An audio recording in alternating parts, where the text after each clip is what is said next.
Hello friends, আসসালামু আলাইকুম। Welcome to my channel Munni kitchen. আজকে রান্না করব গন্ধরাজ কাতলা। তার জন্য আমাদের গার্ডেন থেকে একটা ফ্রেশ গন্ধরাজ লেবু ভেঙে নেব। এখানে 8 পিস কাতলা মাছ নিয়েছি। কাতলা মাছটা 5 কেজি ওজনের ছিল। এবার কাতলা মাছের উপরে লবণ, হলুদ, 1 ভাগ গন্ধরাজ লেবুর রস দিয়ে ভালোভাবে ম্যারিনেট করে আধ ঘন্টার মতো রেখে দেবো।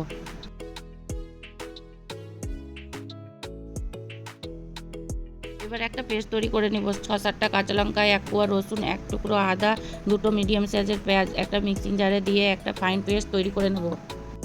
এবার একটা কড়াইয়ের মধ্যে সরিষার তেল দিয়ে দেব। তেল গরম হয়ে গেছে, এবার ম্যারিনেট করা মাছগুলো দিয়ে দেব।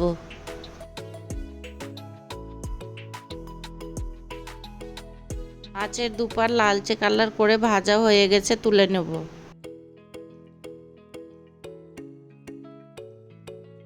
মাছগুলো আমি 2 ধাপে ভেজে নিয়েছি।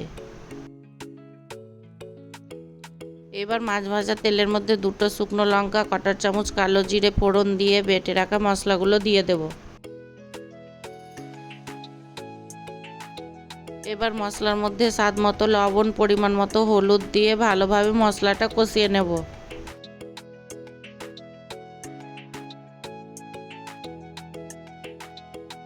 মশলাটা ভালোভাবে কষানো হয়ে গেছে, চারদিক থেকে তেল ছেড়ে দিয়েছে। এবার 1 গ্লাসের মতো জল দিয়ে দেব।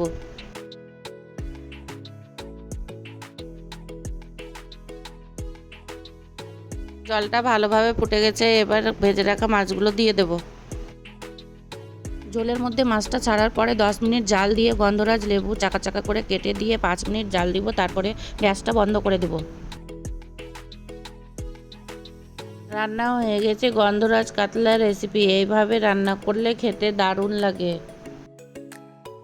গরম গরম ভাত দিয়ে এই গন্ধরাজ কাতলা থাকলে আর কিছুই লাগে না। খেতে দারুণ হয়েছিল।